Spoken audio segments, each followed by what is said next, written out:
자, 이제 실제 사무자동화에서 가장 많은 문제를 차지하고 있는 파이썬으로 넘어가겠습니다. 자, 파이썬은 스크립트 언어예요. 스크립트 언어라고 하는 거는 한 줄 한 줄씩 이렇게 번역을 해 나갑니다. 그래서 일반적으로 이제 우리가 인터프리터 방식이라고 이야기를 하고요. 얘네는 대표적인 거에는 파이썬, 자바스크립트, PHP 쉘, 스크립트 등이 있다. 그래서 이렇게 스크립트 언어의 종류 정도 그냥 간단히 보시면 될 것 같고요.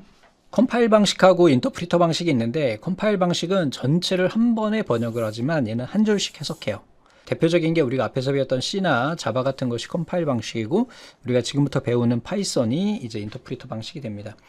파이썬은 문법이 간결해서요, 초보자도 읽고 쉽게 우리가 사용할 수 있어요. 여러분들이 요즘에 AI 많이 쓰시잖아요. 그래서 그 내부적으로 이 AI도 우리가 챗GPT나 뭐 클로드 이런 아이들도 자기 자신이 프로그램을 짜는 거예요. 여러분들의 질문을 구성하기 위해서 프로그래밍을 해서 그 결과를 도출할 때 파이썬을 이용합니다. 그래서 여러분들 흐름을 자세하게 볼 수 있는 버튼이 있는데, 클로드 같은 경우에 그럼 안에서 얘가 코드를 만들어요. 파이썬 코드를 만들어서 그걸 분석한다, 이렇게 보시면 됩니다. 그리고 문법이 간결한데 여기서 아주 중요한 게 있는데, 들여쓰기를 꼭 해줘야 돼요. 들여쓰기 되셨죠? C나 자바처럼 중괄호를 사용하지 않아요. 이건 우리가 집합이나 이런 거 표현할 때 쓰기 때문에 동적 타입 언어로 변수 시 자료형을 명시하지 않아도 값에 따라 자동으로 자료형이 결정이 돼요. 얘네는 한 줄씩 실행이 된다라고 보시면 되겠고, 또 이 파이썬은 함수 종료 시에 리턴 투 제로, 리턴 제로를 명시할 필요가 없어요. 이러한 장점이 있다라는 거. 또 자료 형태가 나오는데 이게 자주 나옵니다. 이제 리스트와 투풀, 집합, 딕셔너리 이러한 자료형을 제공하기 때문에 자료 분석용으로, 데이터 분석용으로 자주 사용이 됩니다. 자, 산술 연산자는 C, 자바와 동일합니다. 되셨죠? 요거 나머지 계산한다는 거 두 번 주면 몫을 계산합니다. 요거만 좀 차이가 나겠죠? 두 번 주면 몫을 계산하니까 얼마가 나올까요? 2, 3은 6, 3 나오겠네요. 얘는 나머지니까 2, 3은 6하고 7-6 하니까 1 나오겠고요. 얘는 거듭 제곱이에요. 2에 10승 이렇게 되는 겁니다. 그 다음에 7 나누기 2 이렇게 되는 겁니다. 실수가 표시가 되고 6 나누기 2 하면 이렇게 실수로 표시한다라는 거. 복합대입 연산자는 C하고 자바하고 동일합니다. 표현 방법 보시죠. 네, 이렇게 가능하다라는 거. 변수와 자료형도 거의 C하고 자바하고 같아요. 변수는 값을 저장하기 위해 사용하는 I고, 파이썬에서는 A는 10 이렇게 입력하면 는을 입력해서 변수 값을 저장을 하고 초기화까지 같이 할 수 있어요.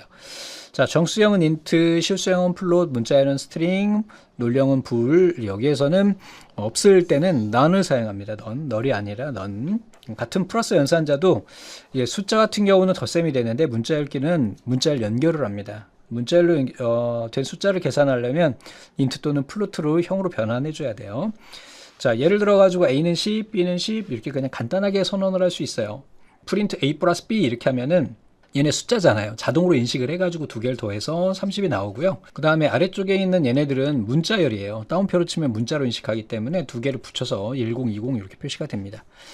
인트형으로 변환을 해요. 만약에 문자형을 넣더라도 얘는 인트 주는 순간 정수형으로 10과 20이 만들어지기 때문에 30이 출력이 된다라는 걸 의미하는 겁니다.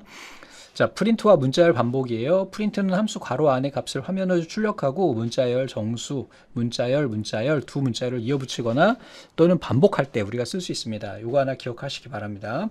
그래서 만약에 A 곱하기 에스터리스크죠. 에스터리스크 3 하면 A를 3번 반복해요. 요게 이제 시험 문제가 나온 적이 있으니까 한번 확인해 주시고요. YB 이렇게 하면 그냥 한 번만 되는 거고요. 그 다음에 X 플러스 Y 하게 되면은 문자열도 이 산술 연산자인 더하기로 문자열 연결이 됩니다. 그래서 AAAB 이렇게 표시가 된다는 거.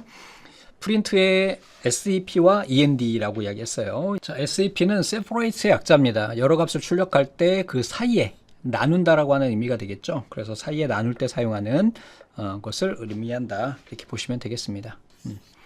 그 다음에 END는 끝나는 부분을 의미하는 거고, END를 지정하지 않으면 기본적으로 줄바꿈이 수행이 됩니다. END 공백을 주면은 다음 출력에서 줄이 이어서 출력이 되는 그런 형태가 됩니다. 그래서 A, B 이렇게 하고요. 여기에 separate 이렇게 주면은 A하고 B 사이에 하이픈을 넣어서 출력한다라는 의미가 되겠습니다. 그 다음에 C는 AND 공백 이렇게 되니까 얘 같은 경우는 C를 출력한 다음에 줄 바꾸지 않고 다음에 이제 D를 출력하는, 요것도 하나 기억하시기 바랍니다. 시험 문제 나온 적은 없지만. 그래서 위에서 봤던 대로 그 예제대로입니다. 자, true하고 false 비교 연산도 가능해요. 그래서 논리 연산이 되겠죠. 그래서 같음, 다름, 그 다음에 나머지 비교 연산자 이런 것들도 가능하고, 집합도 는으로 비교 가능하고, 원소 구성이 같으면 순수에 관계없이 true가 됩니다. 불리한 값은 if문이나 while 반복문에 자주 사용이 됩니다. 자, 뒤에서 이제 보게 될 텐데요. 이렇게 1, 2, 3이라고 하는 애와 3, 2, 1 이렇게 두 개 비교할 수 있다는 건데, 얘네는 집합을 의미해요. 그래서 우리가 파이썬에서 이 중괄호를 주면은 얘는 집합으로 표현을 합니다. 그래서 집합이기 때문에 이 집합 1, 2, 3 있는 것과 3, 2, 1 있는 거나 요소가 똑같죠? 그래서 얘는 true가 나오게 됩니다. 숫자하고 문자열을 같이 함께 출력할 때도 이런 식으로 표현이 가능하다라는 거 그냥 간단히 봐주시고요. 자, 다음에 이제 true 플러스 1 이렇게 하면은, true라고 하는 거는 우리 앞에서도 계속 보셨지만 정수 1과 같아요. false는 0과 같아요. 그래서 두 개 더하는 것, 이렇게 표현이 될 수 있다라는 것을 의미하는 겁니다. 자, input이라고 하는 거는 외부에서 값을 입력받을 때 써요. 그래서 a input 가로 이렇게 하면은 a에다 어떤 값을 입력하는 거예요. 만약에 5를 입력했다 그러면 여기는 5가 들어가 있는 겁니다. 중요한 게 있는데요. 이렇게 키보드에서 인풋으로 받으면 얘네는 스트링으로 인식해요. 그러니까 얘는 문자형인 거예요. 따옴표가 쳐져 있는 형태고 더하기하고 3대 배열이면 문자하고 숫자는 더할 수가 없기 때문에 얘는 타입 에러가 표시가 됩니다. 그래서 이때는 여기다 int를 붙여줘야 된다. 그래야 우리가 연산이 가능하다라는 거죠. 문자를 포매팅 할 때는 fstring이라고 하는 아이를 써가지고 문자열 앞에 f를 붙이고 변수 값을 끼워 넣어서 우리가 사용할 수도 있고, 포맷문을 이용할 수도 있고, %로 표현할 수도 있어요. 그래서 이 C 언어의 %d, string, 그 다음에 float 이런 걸 우리가 사용할 수 있다. 이렇게 보시면 되겠습니다.